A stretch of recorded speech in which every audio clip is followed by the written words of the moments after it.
And a very warm welcome to our attendees joining us. Thank you very much for attending today. We plan to get started shortly with our Greenwich registrars and our co-sponsors from the League of Women Voters of Greenwich.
I want to continue to welcome our attendees to our event today. It is 1:30, but we hope to start in just a few minutes as I see we have a few more attendees that will be joining us. So thank you very much, everybody, and welcome. We'll start in just a minute or two.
I want to welcome all of our new attendees. We plan to start in just about 60 seconds, I'd say. We still have a great amount of attendees joining us, and we're excited to have this program today from the registrars and our co-sponsors at the League of Women Voters of Greenwich. So thank you very much, everybody, and we'll get started in just about a minute.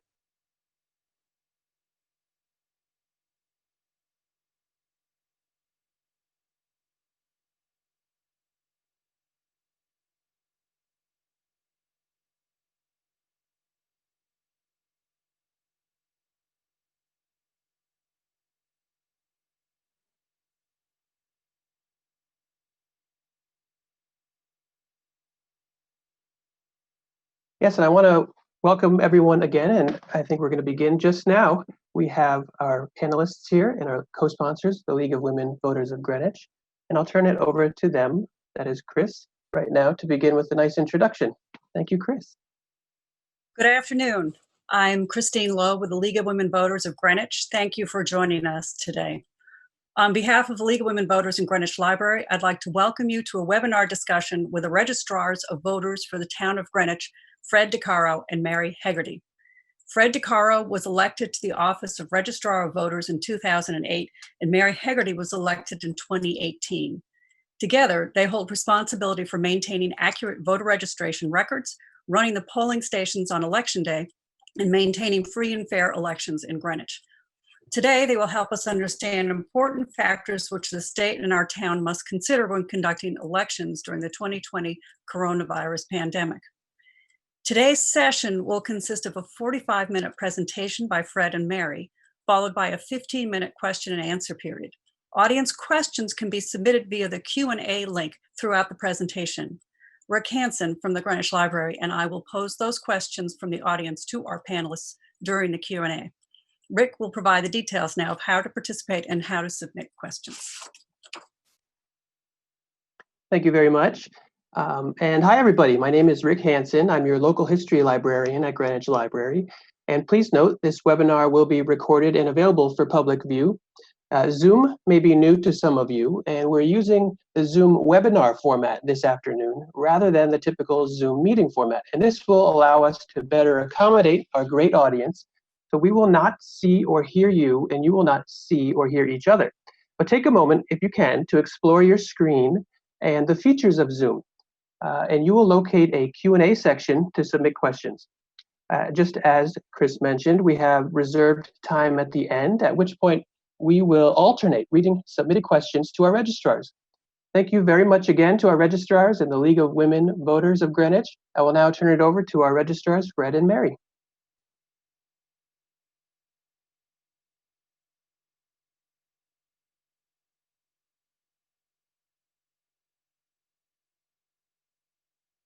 Mary, you're muted still. Thank you, Fred. Good afternoon. Thank you, Rick and Chris, for the introduction. I am Mary Hegarty, Greenwich's Democratic Registrar of Voters, and with me, but somewhere out there, is my counterpart, Fred DeCaro, Greenwich's Republican Registrar of Voters. Thank you to the Greenwich Library and the League of Women Voters who have given us the opportunity to share something about voting during a pandemic. I'm in my first term as registrar, and I've learned enough to know that Fred, who has served as a registrar for more than a decade, is incredibly knowledgeable about all things election related. Connecticut's 169 municipalities each have a Democratic and a Republican registrar, which should help to give voters confidence that elections are run in a fair, bipartisan way. Registrars are elected every 2 years in even years, so Fred and I are up for re-election this year. We anticipate a hard-fought contest. Not really. If we both run as our respective parties' candidates, both of us will be re-elected. Fred and I run a Registrars of Voters office free from politics. We are both happy to help with voting-related matters and answer voting-related questions of Greenwich's residents without regard to their political persuasions. Greenwich is fortunate that we approach the job this way. Some towns in Connecticut have been known to have warring registrars. As Chris described, there are 3 things registrars of voters do. We keep the voter rolls up to date by registering new voters, which could be people new to town and people who will be turning 18 by Election Day, which this year is November 3rd. Take note, if you're 17, 17-year-olds who will turn 18 by November 3rd are also eligible to vote in the August 11 primary if they are registered in a party that is having a primary on August 11th. The third way that we keep Greenwich's voter rolls complete and accurate is we remove voters from the voting list who are no longer voting in Greenwich. What else do registrars do? We run elections, and now we run elections during a pandemic. The fact that we find ourselves in the midst of a health crisis does not change our overriding goal to run fair and safe elections. As people take gingerly steps navigating the COVID world, we all dream of getting back to our normal lives. I was reminded the other night while taking a recertification course as an election moderator that the greatest dramas of a pre-COVID election, a normal election in Greenwich, are just tiny blips compared to orchestrating an election in a pandemic. Yet, I am confident there will be a primary on August 11th. There will be an election on November 3rd. Connecticut's voters will cast their ballots. Let's make casting our ballots, in spite of the difficulties posed by COVID, our collective expression of belief in our democracy. Casting our ballots is one way we can reclaim a piece of our normal lives. This afternoon, we will describe what voting in a pandemic will look like. So now I will turn it over to Fred, who will describe voting in Greenwich as we have known it.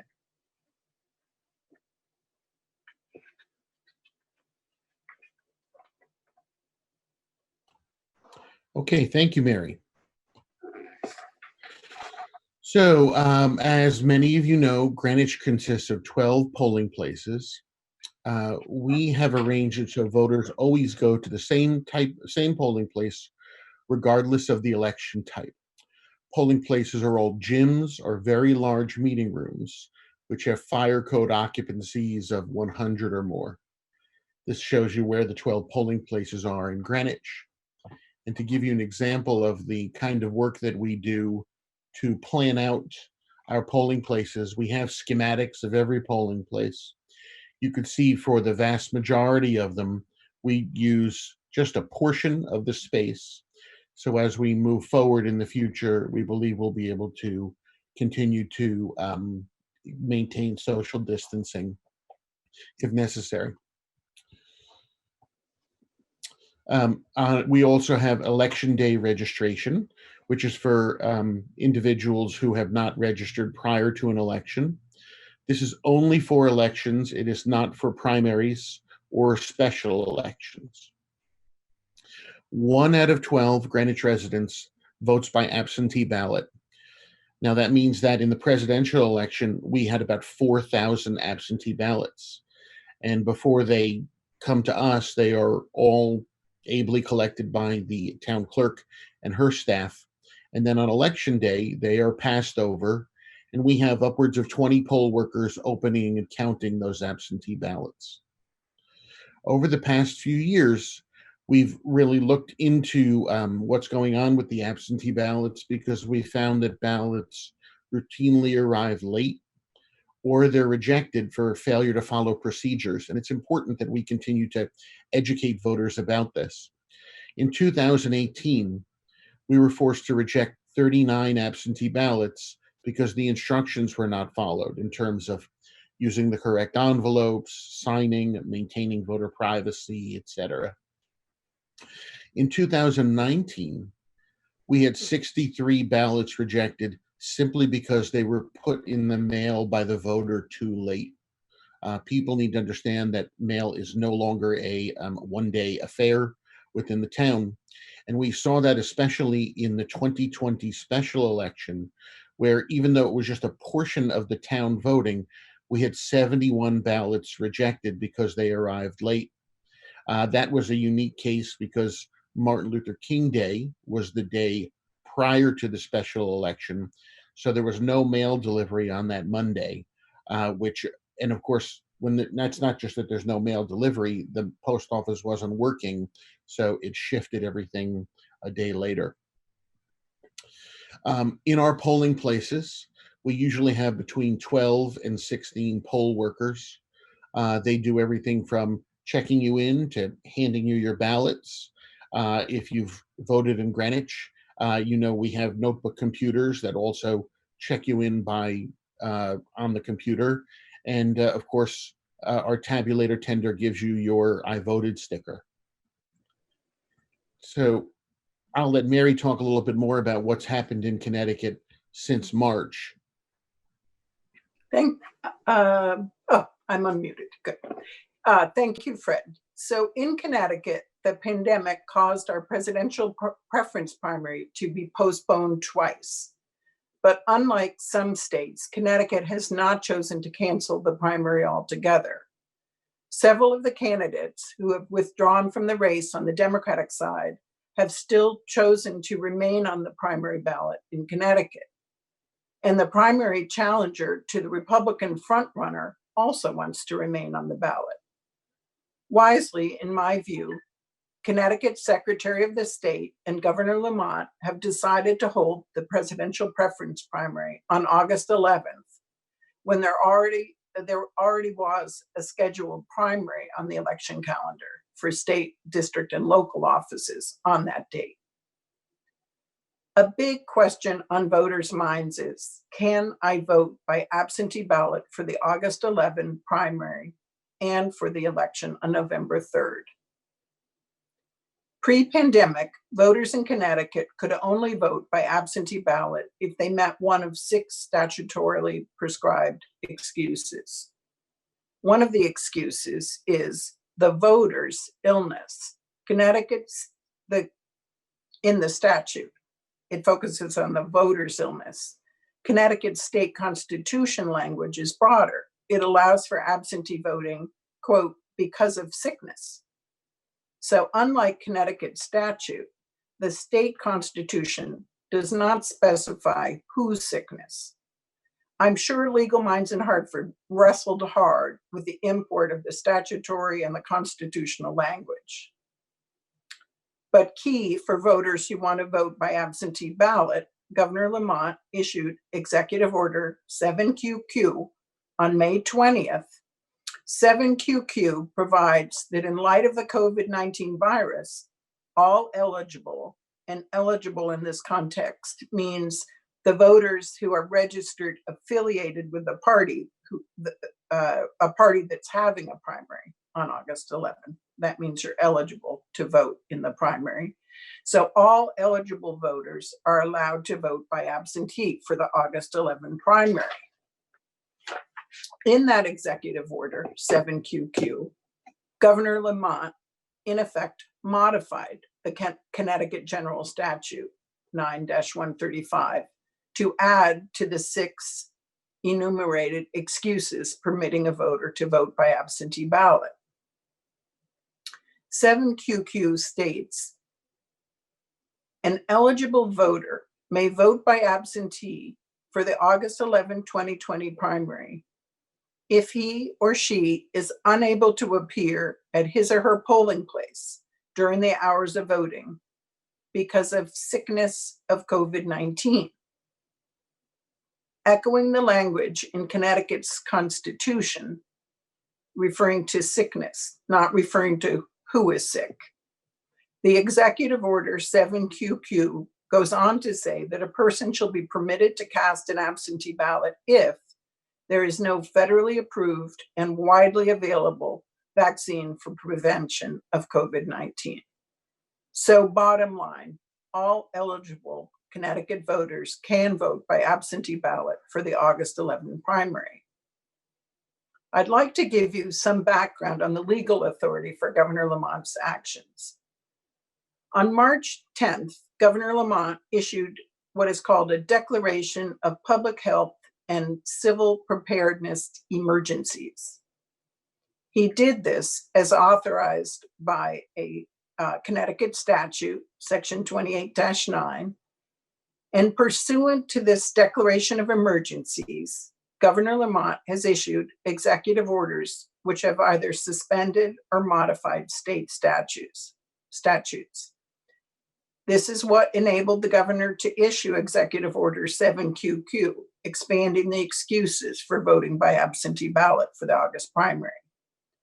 However, the March 10th declaration, which gives Governor Lamont the power to do this, expires on September 9th. So what does this mean for the November 3rd election? More on this in a moment. First, Fred will fill us in on what other states have been doing. Okay. Thank you, Mary. So I'm going to give us a little tour of some of the states that have held primaries or are about to hold primaries.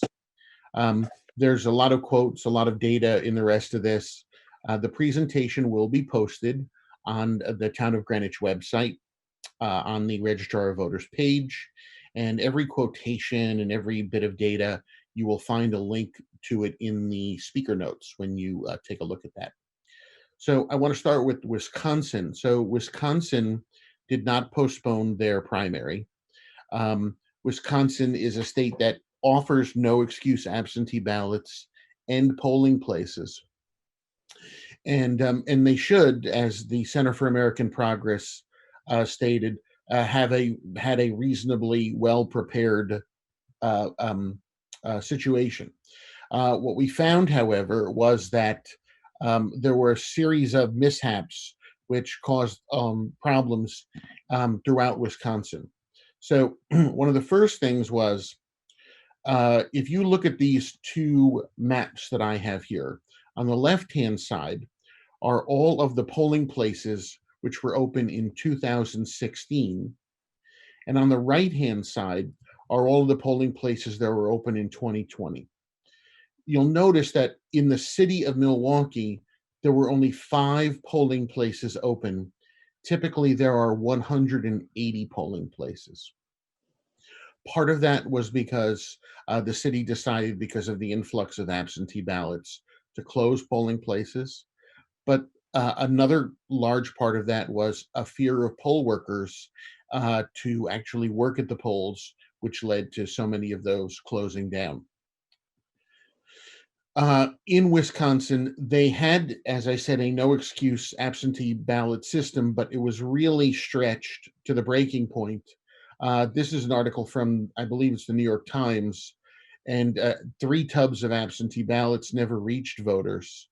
9,000 requests were never sent, and others recorded as sent were never received. Very important, obviously, that if you are moving and shifting systems quickly, you have the infrastructure in place. So Ohio was an interesting case because they did move their primary from April 17th to, March 17th to April 28th. And they took a different tack. They required almost everyone to vote by mail. Only folks that had a legal need, such as a disability that didn't allow them to vote by a paper ballot, were allowed to vote in person. And they mailed every voter a postcard that explained how to apply for an absentee ballot. So turnout was much lower by the time of the Ohio primary because many of the candidates had dropped out. However, similarly, the infrastructure was stretched, and as pointed out by both the League of Women Voters and Common Cause Ohio, there were many voters who didn't receive their ballots. Ohio had similar problems to Wisconsin. And again, because voting by mail was very new, millions of voters who have never previously voted were attempting to do so and growing frustrated when it didn't go smoothly. So these are important lessons for us as we tackle the same issues here in Connecticut. So New York is the next place that we can look at. Their primary is coming up in just a few weeks. And they are going to have their polling places open. But in addition, they are sending out absentee ballot applications to all eligible voters who are in active or inactive status. Now, I put this in red because it was a little surprising to both Mary and I know we have some fellow registrars on the call. Inactive voters are typically voters that we've been able to demonstrate no longer live at their address. For instance, we have 4,000 inactive voters in Greenwich. To send out 4,000 applications to folks who we're pretty sure doesn't live there seems like something that we'd want to consider long and hard. And that is not the way Connecticut is handling it. Connecticut is only sending applications to active voters. They also have a cutoff for sending back the application. So Connecticut doesn't have a specific cutoff date written in the statute. There are obviously practicalities. If you send in an application, it's very difficult for it to get back and forth. And they are maintaining early voting. So, so New York is a place for us to watch, as they will be roughly 2 months before we have our primary. Mary, I believe this is to you now on what Connecticut is considering. Yes. So I'm going to pick up where I left off, which is back to the big election on November 3rd. As I mentioned earlier, Governor Lamont has the power to issue executive orders related to COVID-19, but his power expires on September 9th unless it's extended. If an extension happens, Governor Lamont could issue another executive order that would be similar to Executive Order QQ, which expanded what is a valid excuse for voting by absentee ballot. And he could do that for the November election. But if there is no extension of his special emergency powers, what other ways can Connecticut address voters' concerns about voting safely in November? What I've heard is that there may be a special session of the state legislature called to expand the use of absentee ballots in November, among other things.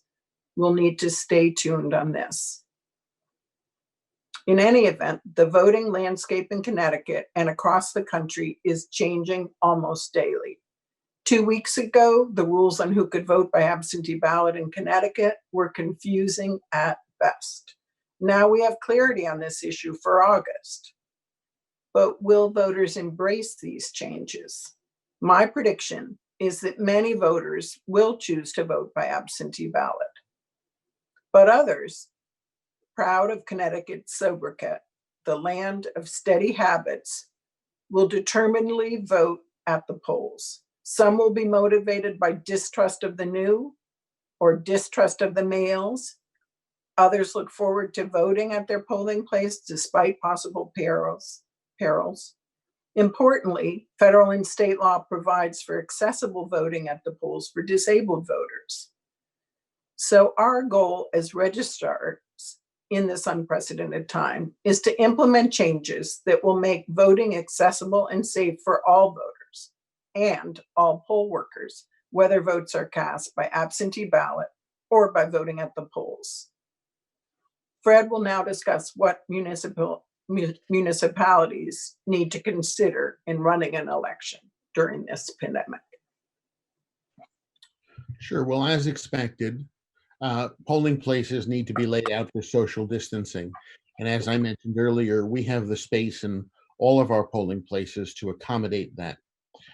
We are obviously very concerned about protecting both voters and our poll workers. And we're doing everything we can to make certain we have enough equipment for everyone, going so far as to measure how many. Mary actually helped us measure how many squirts of hand sanitizer there are in a 12-ounce bottle. You'll be happy to know it's 250. Typically at an election, we have privacy folders, which allow a voter to have their ballot and carry it around without folks seeing how they voted. We are going to, while the law says you must offer them, we're going to effectively dispense with them because this is a single-sided ballot and folks can simply turn it upside down. We're providing golf pencils for single use or suggesting voters bring your own pen, and Mary will talk more about some of these. We're supplying both surgical and KN95 masks for poll workers. They can choose which one they're most comfortable with. We also have face shields and gloves. And unfortunately, we will be, for this primary, doing away with the coveted I voted sticker. I mentioned before that our polling places typically have between 12 and 16 poll workers. In the primary, which is actually running 2 lines, one for Republicans, one for Democrats, we will be sharing as much as possible poll workers, and we will only have 5 folks, one of whom is dedicated specifically to cleaning. So this is obviously not sustainable for a significant turnout. We will have to have many more poll workers. But for now, as the curve descends, hopefully without any recurrence, we're doing this on a very small scale of staff. You will also see that we'll be using plexiglass shields in addition, in order to create additional sneeze and droplet barriers. And we're very fortunate, actually. So many towns have been moving towards these 4-person voting systems on the left, privacy booths. And we have maintained these single privacy booths that can be spread out much more easily. And I want to thank those towns that were getting rid of those, because I did a little road trip earlier in the year and picked up a whole bunch of them for free. And no, folks, you can't have them back, but maybe after November we can negotiate a little bit more about that.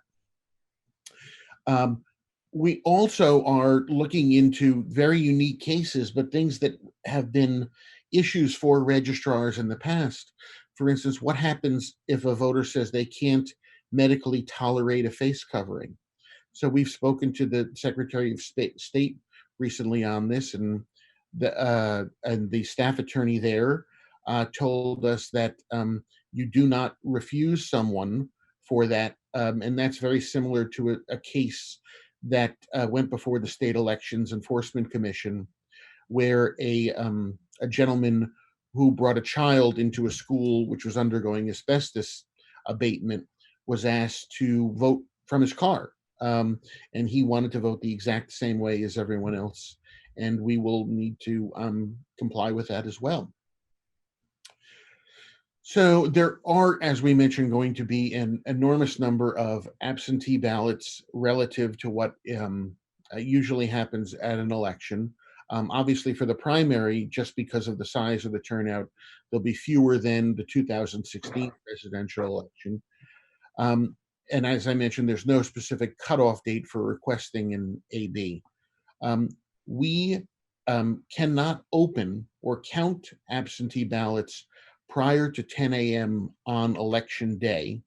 And that's because voters have the right to go to the polls if they are in town to change how they voted and pull their ballot. Connecticut currently has no rules about postmarks. It only states that absentee ballots must be in the town clerk's office by 8 p.m. And as I mentioned, there's no specific cutoff date for requesting that AB. So in Greenwich, one of the things we're doing is obviously opening a lot of those ballots provides its own risks. We have purchased a machine similar to what we actually use in our office on a regular basis, which actually will automatically jog all of the incoming mail. So it goes to the bottom of the envelope. You turn it over, run it through, and it takes a very thin slice from it, so that all of those absentee ballots do not have to be manually opened by the poll workers. Although we are encouraging folks not to lick them when they seal them. You want to be as safe as possible. Mary, I believe that Yes. This is you again. Yes, it is. So what can the voters expect for the August 11th primary? Fred has described some of the details, but I'm going to go into a little bit more about the absentee ballot procedures, because they will be different. For the primary and also for the general election, the Secretary of the State of Connecticut has described to the registrars of voters and the town clerks her plans for making absentee ballot voting more convenient for Connecticut's voters. For the primary and the general election, every registered voter in Connecticut, well, in the case of the primary, it will be every eligible registered voter, but for the November election, every registered voter in Connecticut will receive an absentee ballot application with a postage-paid return envelope. Voters will mail their applications to their town clerk. The town clerk will process the applications into the state voter registration system, and then the absentee ballots will be mailed out to everyone who returns an application. Once again, return postage for mailing the completed ballots back to your town clerk will also be paid by the state. Alternatively, voters can deposit their ballots in an absentee ballot drop box. The Secretary of State is providing drop boxes for every town in Connecticut. Larger towns will get 2. Greenwich will have 2 drop boxes. The locations for the drop boxes will be determined by the town clerk. So voters who are not comfortable with the mail may choose to use this option. As we said before, the most important thing about the absentee ballot process is do not delay. Allow plenty of time for the back and forth. In Connecticut, your ballot must be received by the town clerk by election day. On election day, the town clerk will turn over the absentee ballots to the registrars of voters, and we will do the tallying. But as Fred mentioned, polls will also be open for voters who do not choose to vote by absentee ballot. What those polls will look like is not yet finalized. An important fact is that there's talk of possibly allowing for consolidated polling places, which of course would help with poll worker shortages in some places. To do this, another executive order from the governor would be required.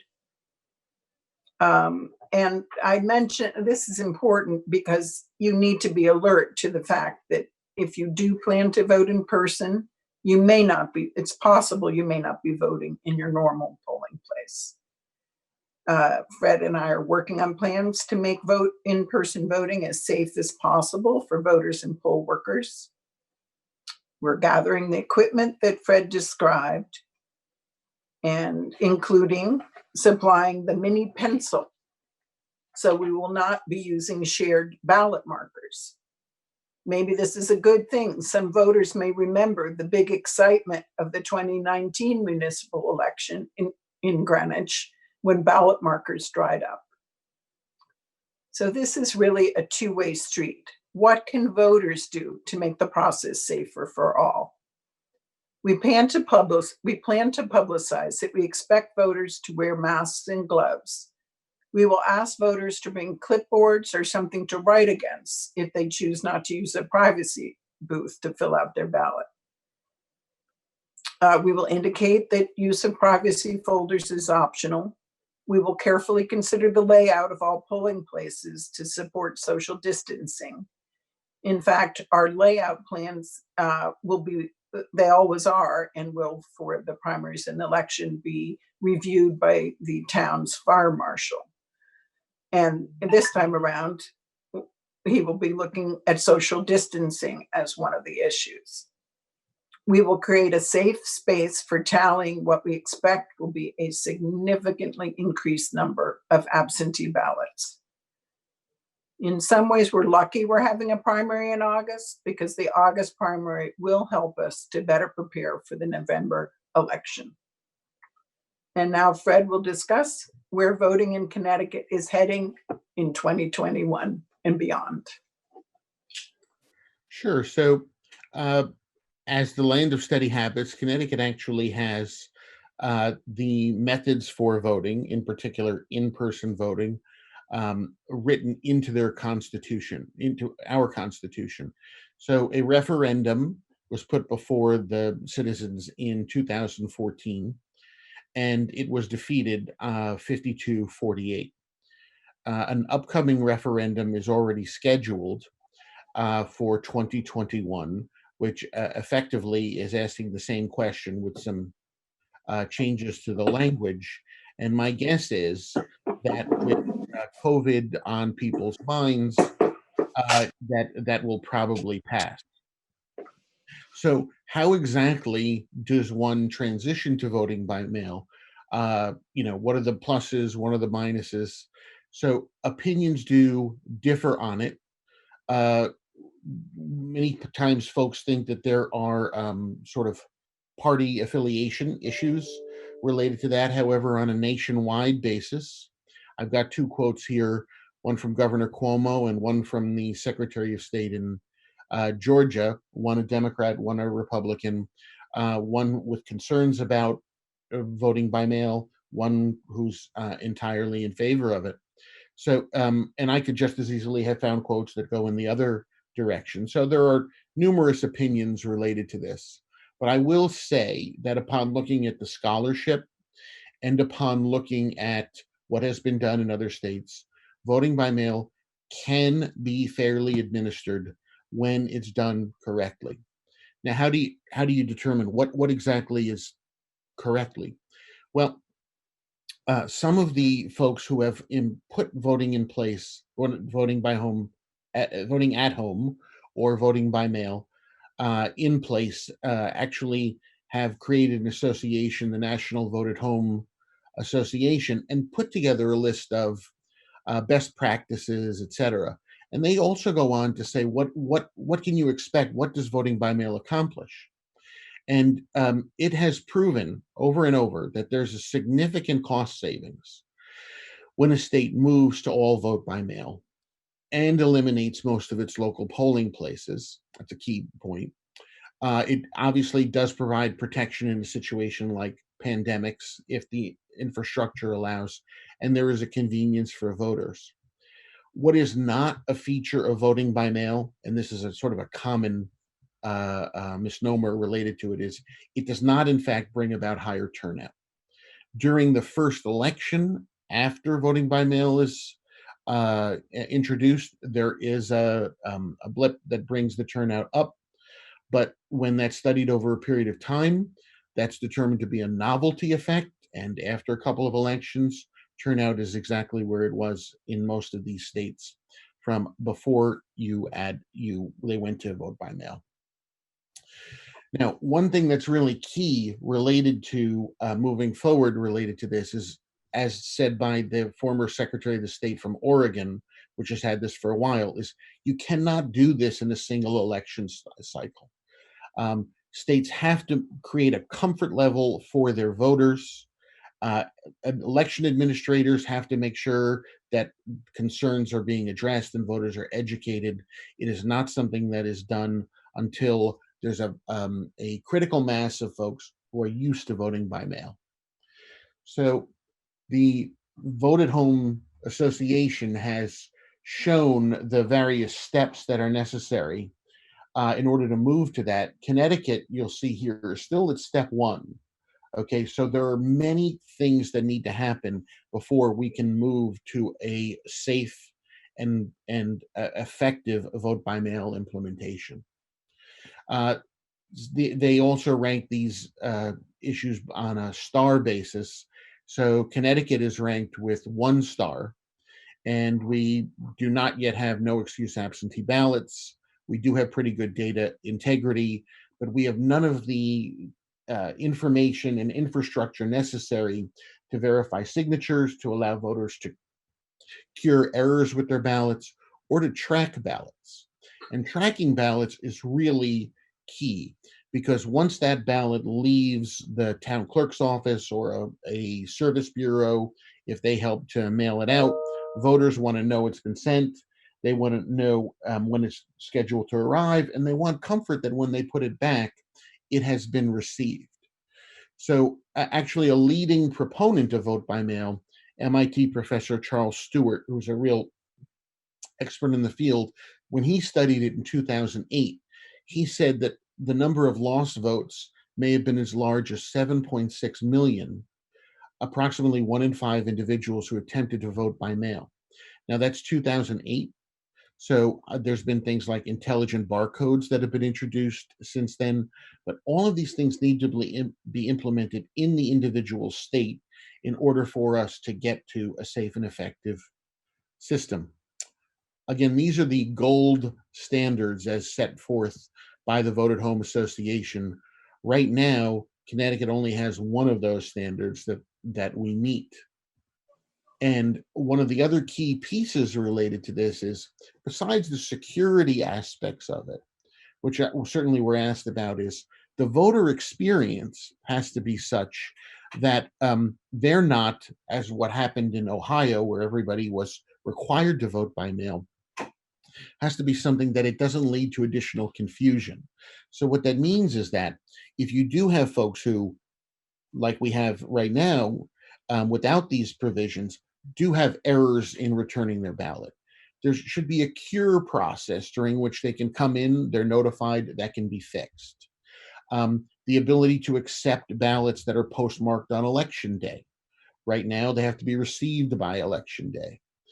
Typically, we don't include prepaid postage on envelopes. That's a key portion of improving the voter experience as put forth by this think tank.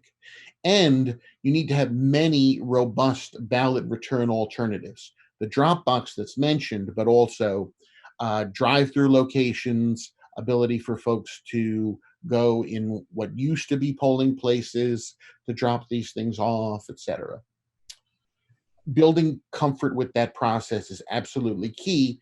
And what's recommended is that you continue with your absentee ballot request process until roughly 50% of your voters are regularly requesting ballots by mail. At that point, you've educated voters related to how to use it. Hopefully, you have worked with communities that are very distrustful of the mail service. And as mentioned here, Colorado, in fact, who's now a leader in this, transitioned to vote by mail only after 2/3 of their voters requested to be, that should say, on a permanent absentee ballot list. We also need to reset our expectations because results are not available for several days after the election.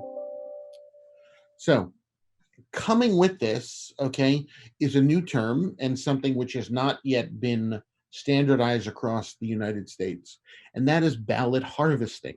And I see we have a Q&A question that asks, can ballots be collected for submission? That depends on what state you're in.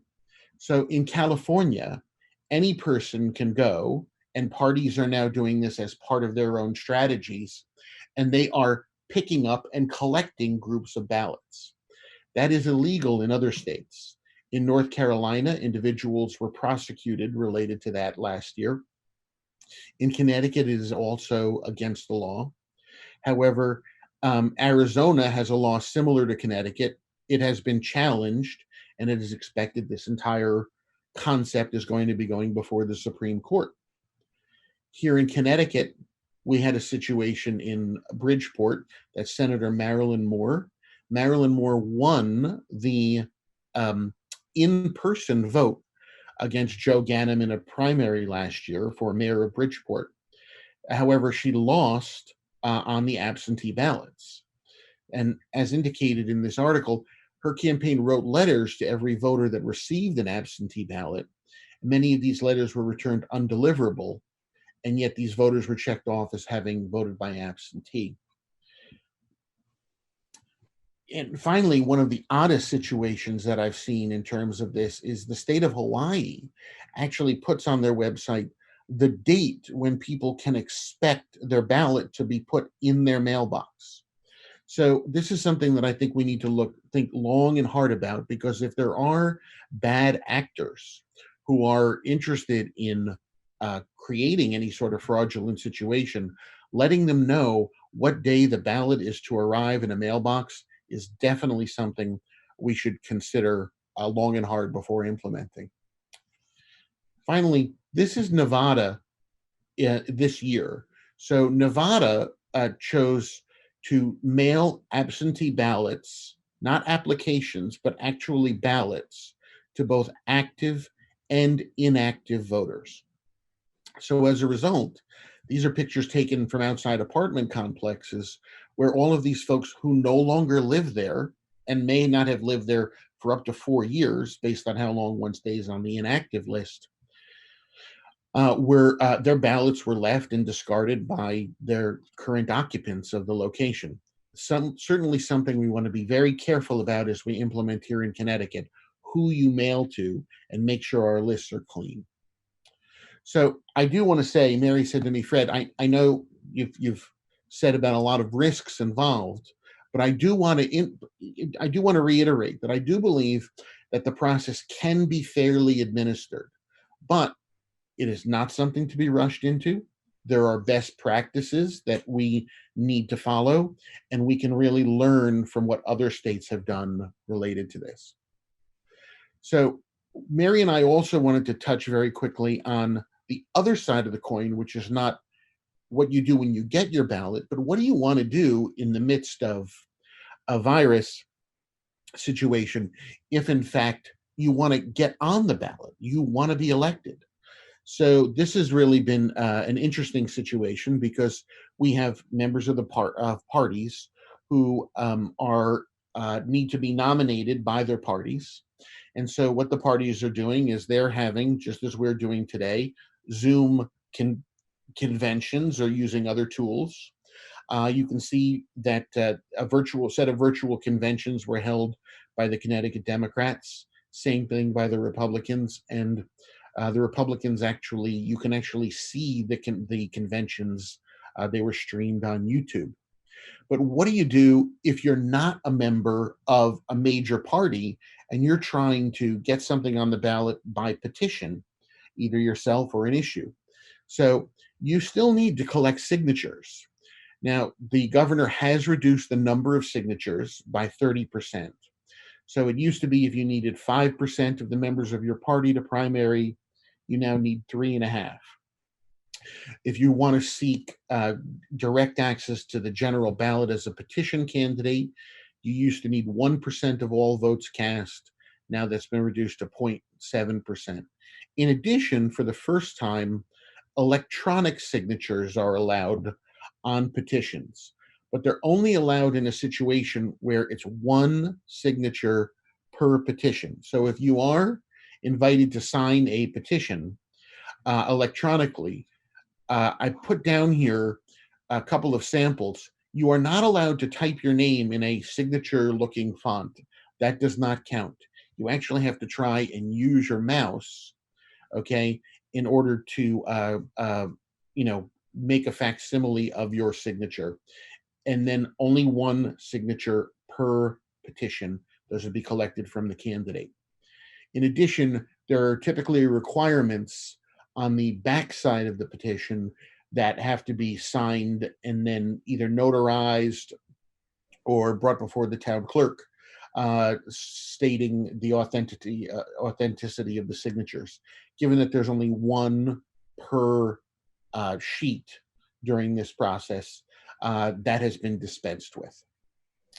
So that concludes our presentation. This is contact information for Mary and I, as well as the Secretary of State. We will be taking questions now, and everything that you've seen up here, including the speaker notes and links to all of the articles and data, etc., that were mentioned, will be available on our website shortly after this presentation. Thank you very much, Fred and Mary. Very, very informative. And just as Fred mentioned, Chris and I will alternate looking at the Q&A submitted questions and read them to Fred and Mary to respond to. And Fred, I'd like to first ask a question about the Secretary of State and whether that person in Connecticut has the final word, or can Greenwich choose how to vote in certain procedures? And along those lines, does that include security measures? So, Mary and I were actually talking about something recently related to this. And I said, typically, in my experience, when guidelines are issued, guidelines really mean requirements, and it's better to follow them than to truly consider them as guidelines.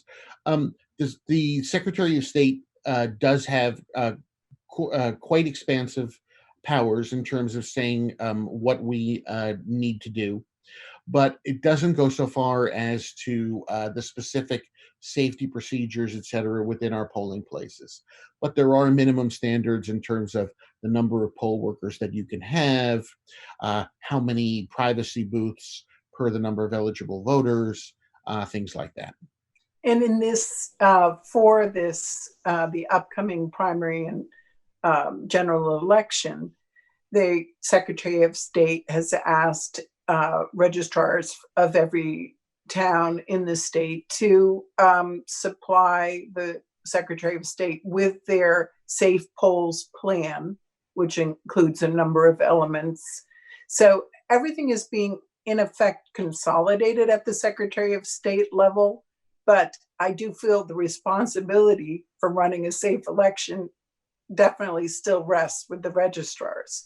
We're charged with gathering materials to run a safe election. There may be some help coming from the Secretary of the State, but that's uncertain at this point.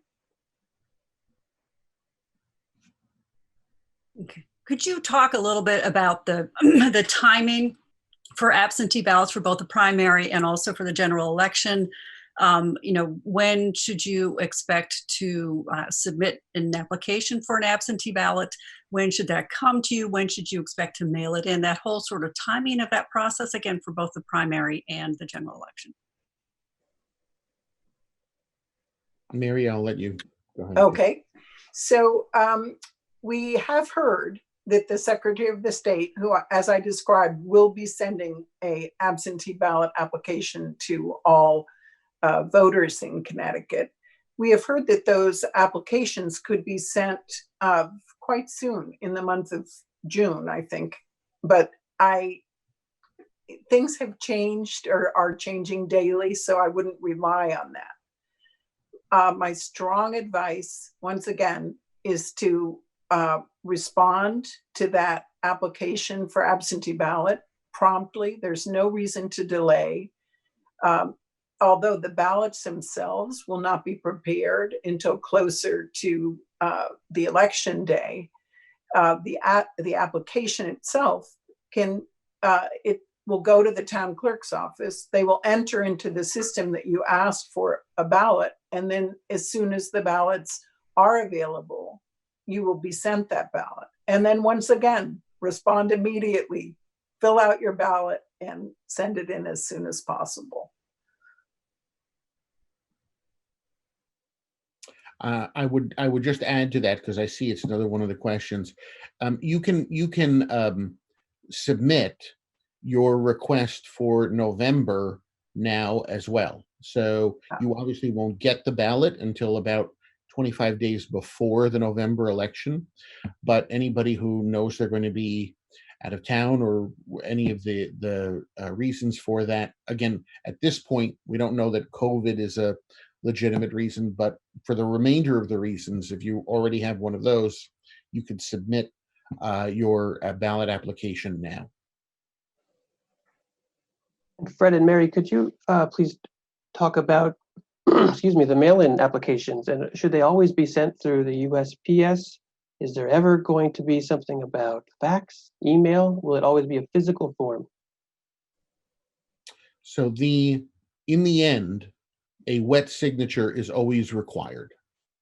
So you can email an application to the town clerk, but then you have to be certain that you either immediately follow up with the original signed application being sent, or you need to include that with the absentee ballot when you get that and return it to the town clerk's office once you've voted.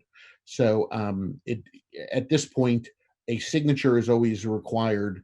At some point, you can just delay handing in that signature if you need to expedite the process. So here's a question. When you mail out an absentee ballot, how can you be sure that the person on the ballot, the person to whom the ballot is addressed, is voting and not someone else? So the whole system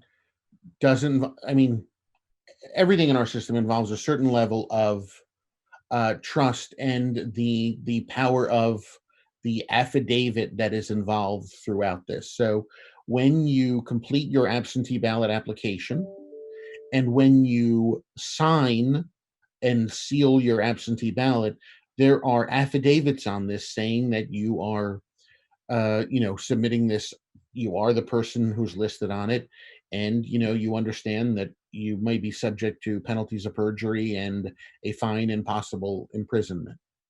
The Secretary of State did say a couple of weeks ago there are no absentee ballot police, and there are, that is always a possibility. But that's one of the reasons why Mary and I are very diligent, as are other registrars, in making certain that we have very clean lists, checking annually via canvases, by sending out letters to voters using the National Change of Address system, et cetera, to make sure the right person is at that location. And Mary and Fred, if somebody has submitted a request for an absentee ballot for the primary, could you please clarify if they need to do that for each election? That is the November election. Yes, they do need to do that for each election. I think there is something, provision for applying for a permanent absentee ballot, but that is really to be used in the case of somebody who knows going forward they will not be able to vote at the polls. Yes, if you go to our website, there is a section on permanent absentee ballots that does require a healthcare provider to certify your inability to go to the polls. Okay. There's an assumption that many of the individuals who are working at the polls on election day are at high risk for COVID. Are you comfortable that you'll have an adequate number of people to work at the polls? Do you need more staff to work at the polls? Will that have an impact on throughput? And how do you apply to work there? So it was very interesting to me before the primary was delayed, and we were really just in the beginning throes of the COVID virus. Fred and I sent out to our poll workers our question: are you available to work on April 28th? I believe the date was. And of the first 30 poll workers who responded, that was within the first 24 to 48 hours, 21 of them were over the age of 60. And of those 21, 13 of them were over the age of 70. So we have a pool of poll work, and we had included in our communication the information from the CDC describing the enhanced risk for older people of exposing themselves to, being out in the public. So that was interesting to me. I'm not concerned at all about the primary. I think we're going to have a very small number of poll workers, but for the general election, we need a large number of poll workers, and I think we'll learn more as we go along. Fred, maybe you could describe how, on our website, because you're up on that, how people could apply. Sure. So I happen to have the website here. Oh, great. Thank you. That's what I was hoping. So you, in fact, can get to our website very easily at greenwichct.gov/vote. And we've worked hard to have plain language, sort of items on things you want to do. So I want to work on at the polls. If you click on that, there's a poll worker 101 that explains the process and the fact that it's a 14-hour day, et cetera. All of our training materials are published there, and we have a poll worker application if you are interested. Fred and Mary, go ahead, Mary. No, I was just going to say, well, Fred has the website up. There's on the opening page, we have the 25 things you can do online,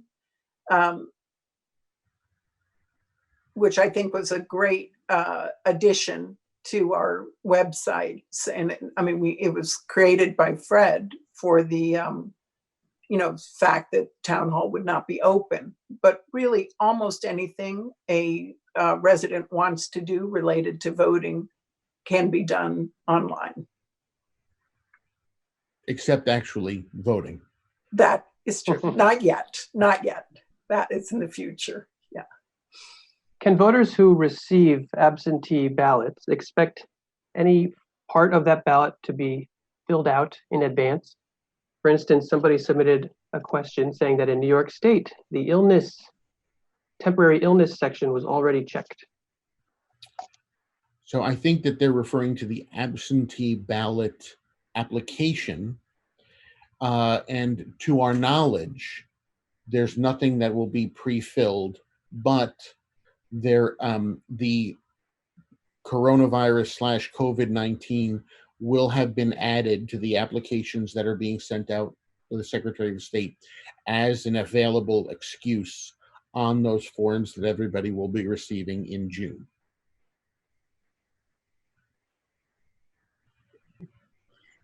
You mentioned that the governor's emergency powers extend through September, and those are the powers that enable this, the absentee ballots, or the extension, the no excuse absentee ballot voting. You know, at what point might we anticipate that we'll have a greater understanding of what might be we'll be capable of, or what the absentee voting restrictions may or may not be in November? Well, I think the first thing that will happen for us to keep our eye on is if the legislature is called to a special session, because if the legislature if they try to conform the statute a little bit better to what is stated in the state constitution, then I think that that would be allowing voting by absentee ballot in the middle of a pandemic. So I think the legislature is where we should focus in the near term. If that doesn't happen, then I think we're into the unknown. It's possible that Governor Lamont's special powers could be extended for a longer beyond September, you know, through into the winter, but you know, we'll just have to, we don't know at this point. Mary and I don't know if we can eat a cheeseburger together at Wendy's, you know, in September. So Right. Who knows, right? And could you talk a little bit about reporting results and whether the timing of those results may be impacted? Could we expect the Secretary of State's Connecticut System Online to be revealing those results as they come in, and like they do in a typical standard? Well, so I would expect for the primary and for the presidential election, because I don't think we're going to have moved, you know, all this way, have taken all these steps, that we'll be reporting the same way that we do now. And you are required to have preliminary results in basically by midnight on the night of the election. But I do think that people do need to manage their expectations, because if we move to a full voting by mail system, people have can basically mail their ballots back, and they can be postmarked on election day. And typically additional days are necessary for that. And that also means that you no longer have the opportunity to go to the polling place on election day and withdraw your absentee ballot if you've decided to change, or you're back in town and you're voting in person now. But I don't think we foresee any issues for the next couple of elections. Again, also, as we know, in most cases, it's the press that's reporting the winner long before us anyway. We often don't know, because not all elections are close. And so statistically, there's a comfort level related to that. So it's really the close elections, I think, where it's going to make a difference. Okay, just one more question, then I think any opportunities for people in Greenwich to do early voting now? The absentee ballot is the form of early voting. So if you have one of those excuses, you're going to be out of town, for instance, you can go to the town clerk's office, fill out an application. They will generate the ballot for you right then and there, and you can vote it. So basically, we have 25 days of early voting, assuming you qualify for one of the excuses allowed in the Connecticut statutes.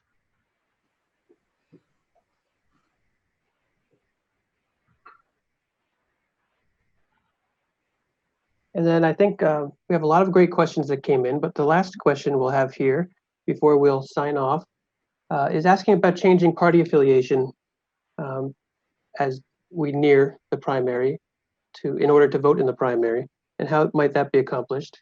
And in your answer, I wonder if you could also advise people about following up with you in the coming days and weeks.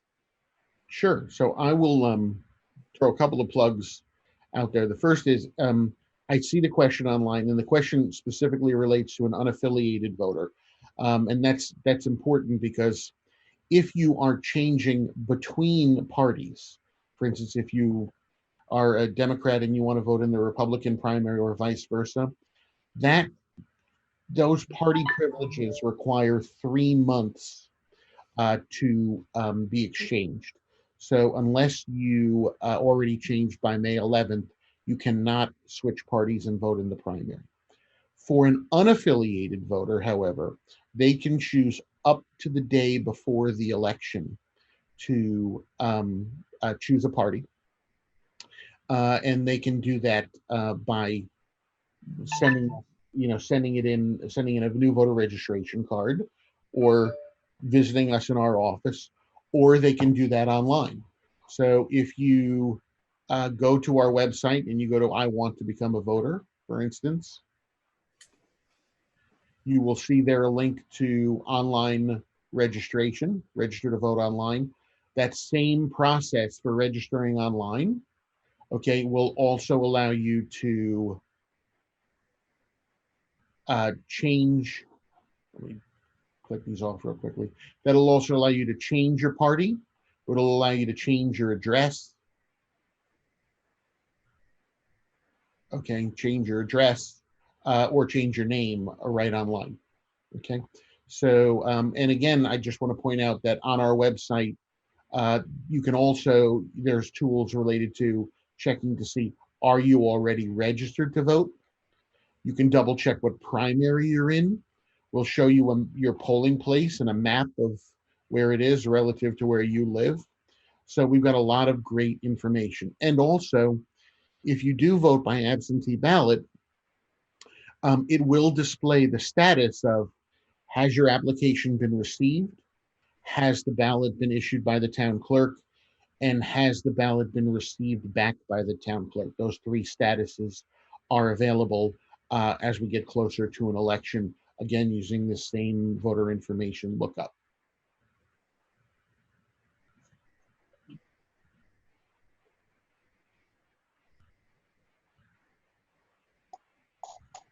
Go right ahead, Chris. I believe. Yeah, I think that. Yep, I know. I think that was most of the questions. Wonderful. And Chris and I would like to say goodbye to everybody, and thank you very much again to Fred and Mary, our registrars, to the League of Women Voters of Greenwich for sponsoring this program, and all the help we've had from our great Greenwich Library. And please, again, follow up just as you see on the screen there if you have any more questions with your voting and preparedness this coming election cycle. Okay, thank you, everybody. Thank you. Thank you. Yeah.